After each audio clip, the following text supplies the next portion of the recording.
दोस्तों, ये life changing motivational story आपकी जिंदगी के दुख खत्म कर देगी। ध्यान पूर्वक सुने। एक समय की बात है, एक गांव में एक गरीब किसान रहता था। उसके पास बहुत कम जमीन थी और वह बहुत मेहनत करता था, लेकिन उसकी मेहनत के बावजूद उसके पास कभी भी ज्यादा पैसे नहीं होते थे। एक दिन किसान अपने खेत में काम कर रहा था जब उसे एक छोटा सा बीज दिखाई दिया। उसने बीज को उठाया और उसे अपने घर ले गया। उसने बीज को एक बर्तन में पानी में डाल दिया और वह रोजाना उसे पानी देता था। कुछ दिनों के बाद बीज अंकुरित हो गया। किसान ने बीज को एक गमले में लगाया और वह रोजाना उसे पानी देता था। गमला दिन ब दिन बड़ा होता गया और उसमें एक सुंदर पौधा उगाया। पौधा बड़ा होकर एक पेड़ बन गया। पेड़ पर बहुत सारे फल लगे। किसान ने फल तोड़े और उन्हें बाजार में बेच दिया। उसने फल बेचकर बहुत पैसे कमाए। दोस्तों, अगर आप हमारे चैनल द यूनिक वर्ल्ड पर नए हो तो सब्सक्राइब जरूर कर ले। किसान बहुत खुश था। उसने सोचा कि यह सब धैर्य के कारण हुआ है। उसने हमेशा धैर्य से मेहनत की और अंत में उसे सफलता मिली। इस कहानी की सीख। यह कहानी हमें सिखाती है कि धैर्य एक महत्वपूर्ण गुण है। अगर हम धैर्य से मेहनत करते हैं तो हमें सफलता जरूर मिलती है। यहाँ कुछ बातें दी गई हैं जो हमें धैर्य के महत्व को समझने में मदद कर सकती हैं। धैर्य हमें कठिन समय में भी आगे बढ़ने में मदद करता है। धैर्य हमें अपने लक्ष्यों को प्राप्त करने के लिए प्रेरित रखता है। धैर्य हमें दूसरों की मदद करने के लिए प्रेरित करता है। आइए हम सभी धैर्यवान बने और अपने जीवन में सफलता प्राप्त करें। दो महाराजा विक्रमादित्य प्रायः अपने देश की आंतरिक दशा जानने के लिए वेश बदलकर पैदल घूमने जाया करते थे। एक दिन घूमते घूमते एक नगर में पहुंचे। वहां का रास्ता उन्हें मालूम न था। राजा रास्ता पूछने के लिए किसी व्यक्ति की तलाश में आगे बढ़े। आगे उन्हें एक हवलदार सरकारी वर्दी पहने हुए दिखा। राजा ने उसके पास जाकर पूछा, महाशय, अमुक स्थान जाने का रास्ता क्या है, कृपया बताइए। हवलदार ने अकड़कर कहा, मूर्ख, तू देखता नहीं, मैं हाकिम हूँ, मेरा काम रास्ता बताना नहीं है, चल हट, किसी दूसरे से पूछ। राजा ने नम्रता से पूछा, महोदय, यदि सरकारी आदमी भी किसी यात्री को रास्ता बता दे तो कोई हर्ज तो नहीं है। खैर, मैं किसी दूसरे से पूछ लूंगा, पर इतना तो बता दीजिए कि आप किस पद पर काम करते हैं। हवलदार ने भौहें चढ़ाते हुए कहा, अंधा है, मेरी वर्दी को देखकर पहचानता नहीं कि मैं कौन हूँ। राजा ने कहा, शायद आप पुलिस के सिपाही हैं। उसने कहा, नहीं, उससे ऊंचा। तब क्या नायक हैं? नहीं, उससे भी ऊंचा। अच्छा, तो आप हवलदार हैं? हवलदार ने कहा, अब तू जान गया कि मैं कौन हूँ, पर यह तो बता, इतनी पूछताछ करने का तेरा क्या मतलब और तू कौन है? राजा ने कहा, मैं भी सरकारी आदमी हूँ। सिपाही की ऐंठ कुछ कम हुई। उसने पूछा, क्या तुम नायक हो? राजा ने कहा, नहीं, उससे ऊंचा। तब क्या आप हवलदार हैं? नहीं, उससे भी ऊंचा।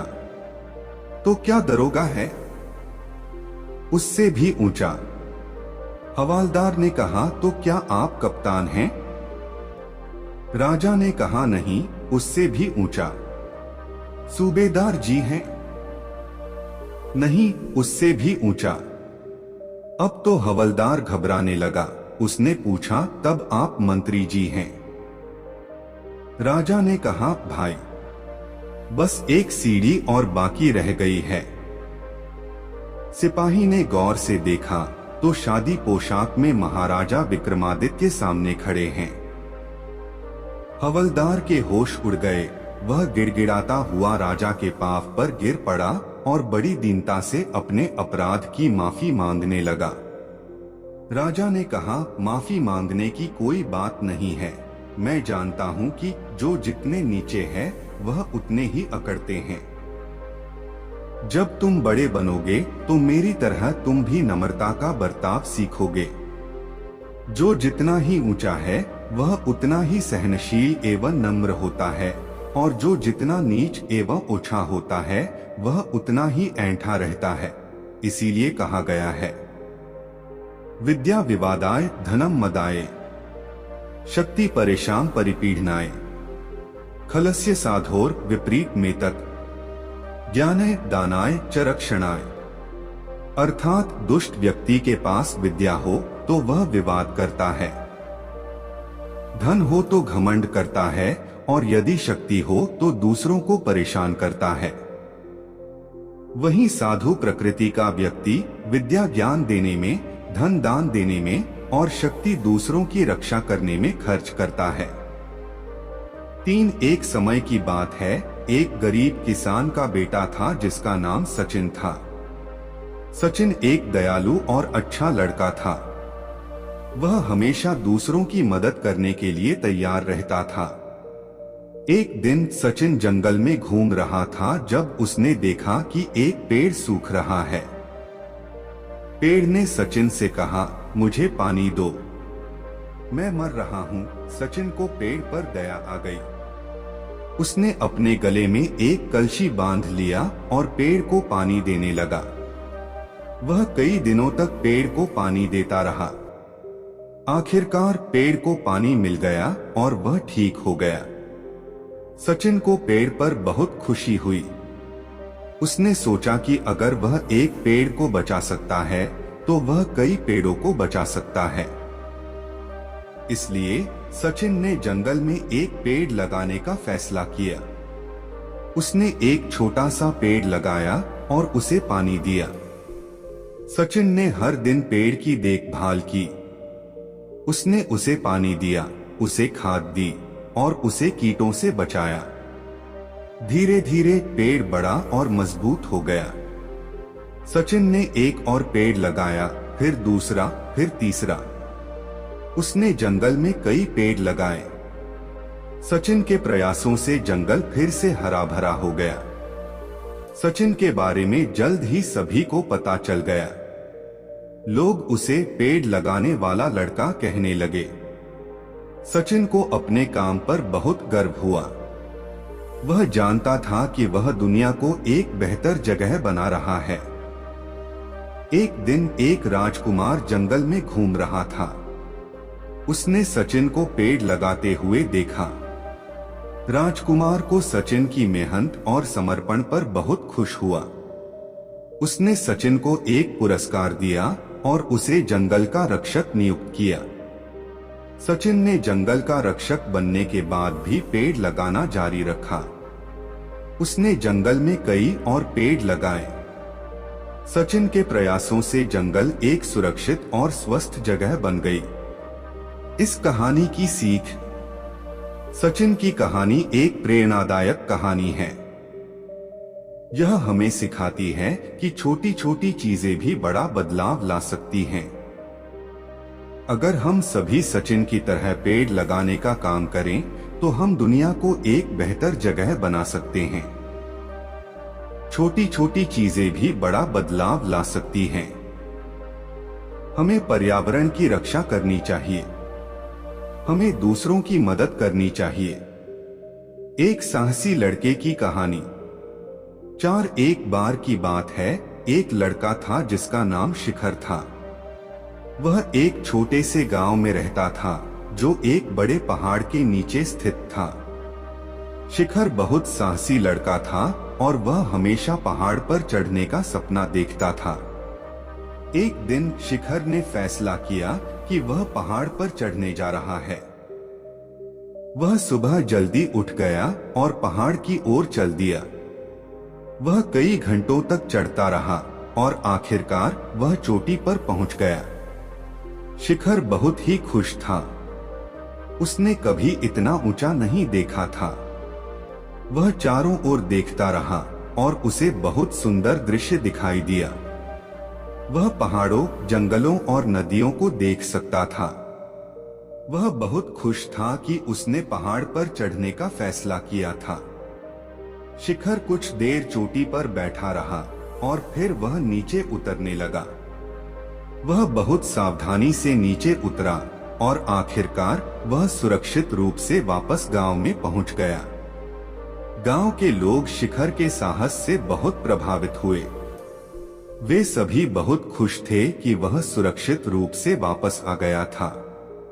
शिखर ने गांव के लोगों को बताया कि पहाड़ पर चढ़ना कितना अद्भुत अनुभव था।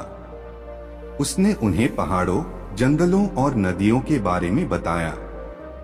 गांव के लोग बहुत उत्साहित थे। वे सभी पहाड़ पर चढ़ने का सपना देखने लगे। शिखर के बाद गांव के कई लोगों ने पहाड़ पर चढ़ने का फैसला किया। वे सभी शिखर से प्रेरित थे। वे सभी पहाड़ पर चढ़ना चाहते थे और उसी तरह से अद्भुत अनुभव करना चाहते थे। गांव के लोग एक एक करके पहाड़ पर चढ़ने लगे। वे सभी सुरक्षित रूप से वापस आ गए और वे सभी बहुत खुश थे। गांव के लोग बहुत समृद्ध हो गए। वे सभी बहुत खुश थे और वे सभी शिखर के लिए बहुत आभारी थे। एक लड़का की कहानी। एक बार की बात है, एक लड़का था जिसका नाम अली था। वह एक छोटे से गांव में रहता था जो एक बड़े पहाड़ के पास था। अली को पहाड़ बहुत पसंद था। वह अक्सर पहाड़ पर चढ़ता और उसके चारों ओर घूमता था। वह पहाड़ पर फूल और पत्ते इकट्ठा करता और वह पहाड़ के बारे में कहानियां सुनता था। एक दिन अली पहाड़ पर चढ़ रहा था जब उसने एक अजीब सी चीज देखी। पहाड़ के किनारे एक छोटा सा दरवाजा था। अली ने पहले कभी उस दरवाजे को नहीं देखा था। वह दरवाजे के पास गया और उसने उसे खोला। दरवाजा एक अंधेरी सुरंग में जाता था। अली थोड़ा सा डरा हुआ था, लेकिन वह सुरंग के अंदर गया। सुरंग बहुत लंबी थी। अली बहुत देर तक चलता रहा, जब तक कि वह एक बड़े कमरे में नहीं पहुंचा। कमरा बहुत चमकीला था। कमरे के बीच में एक विशाल सोने का सिंहासन था। सिंहासन पर एक बूढ़ा आदमी बैठा था। बूढ़ा आदमी बहुत बुद्धिमान दिख रहा था। उसके लंबे सफेद बाल और दाढ़ी थी। वह एक लंबा नीला गाउन पहने हुए था। नमस्ते, बूढ़े आदमी ने कहा। मैं तुम्हारा स्वागत करता हूँ।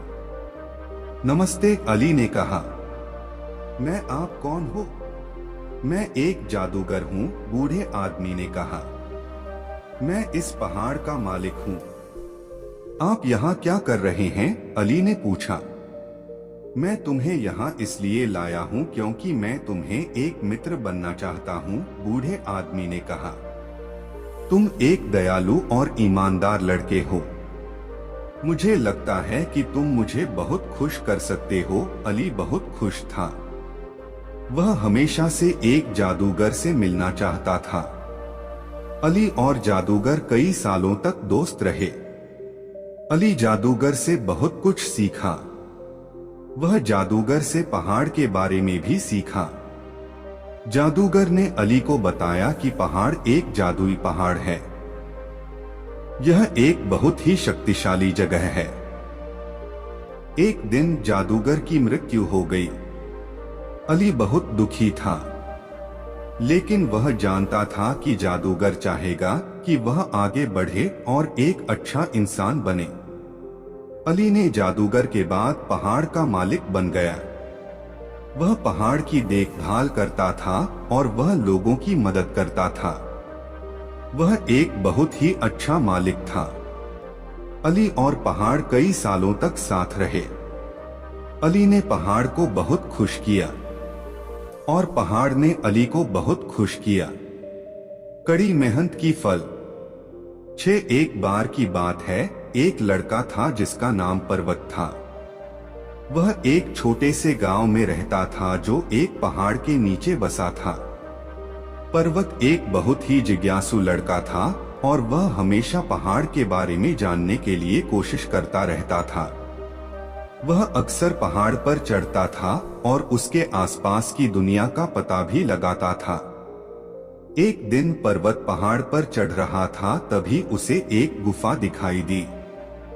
वह पहले कभी उस गुफा को नहीं देखा था, इसलिए वह अंदर देखने के लिए उत्सुक था।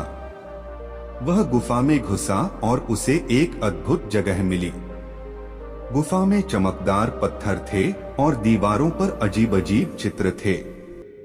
पर्वत ने कभी ऐसी जगह नहीं देखी थी। पर्वत गुफा में घूमने लगा और उसने बहुत कुछ सीखा। उसने सीखा कि चमकदार पत्थर हीरे हैं और चित्र प्राचीन लोगों द्वारा बनाए गए थे। उसने यह भी सीखा कि गुफा में एक रहस्यमय शक्ति थी। पर्वत गुफा में काफी समय तक रहा और जब वह बाहर निकला तो वह एक बदला हुआ लड़का था। वह अब एक और दुनिया के बारे में जानता था और वह एक जादूगर बनने का सपना देख रहा था। पर्वत घर चला गया और उसने अपने माता पिता को गुफा के बारे में बताया। उसके माता पिता को विश्वास नहीं हुआ, लेकिन पर्वत ने उन्हें गुफा के बारे में सब कुछ बताया। उन्होंने उसे सुन लिया और उन्होंने उसे गुफा में वापस जाने की अनुमति दी। पर्वत अगले दिन गुफा में वापस चला गया और वह फिर से उसी जगह पर पहुंचा। उसने फिर से गुफा का पता लगाया और उसने और भी अधिक सीखा। उसने सीखा कि हीरे जादुई शक्तियों से भरे हुए थे और चित्र प्राचीन लोगों द्वारा जादू के लिए बनाए गए थे। पर्वत गुफा में कई दिनों तक रहा और उसने बहुत कुछ सीखा। जब वह बाहर निकला तो वह एक शक्तिशाली जादूगर बन गया था। वह अब पहाड़ नहीं था, वह पर्वत था। पर्वत अपने गांव वापस चला गया और उसने अपने लोगों को जादू सिखाना शुरू कर दिया। उसने उन्हें हीरे की जादुई शक्तियों और प्राचीन लोगों के जादू के बारे में बताया। उसने उन्हें बताया कि कैसे वे अपने जादू का उपयोग दुनिया को एक बेहतर जगह बनाने के लिए कर सकते हैं। पर्वत के लोगों ने उसकी बात सुनी और उन्होंने उसका अनुसरण किया। उन्होंने जादू सीखा और उन्होंने अपनी दुनिया को एक बेहतर जगह बनाना शुरू कर दिया। वे खुश और समृद्ध थे और वे पर्वत के आभारी थे। पर्वत कई वर्षों तक गांव में रहा और उसने अपने लोगों को जादू सिखाना जारी रखा। जब वह मर गया तो उसके लोग बहुत दुखी थे। उन्होंने उसे एक महान जादूगर और एक अच्छे नेता के रूप में याद किया। इस कहानी की सीख। पर्वत की कहानी एक प्रेरणादायक कहानी है। यह बताती है कि अगर हम कड़ी मेहनत करते हैं और अपने सपनों का पीछा करते हैं तो हम कुछ भी हासिल कर सकते हैं। इसलिए अपने सपनों को कभी मत छोड़ो। धन्यवाद।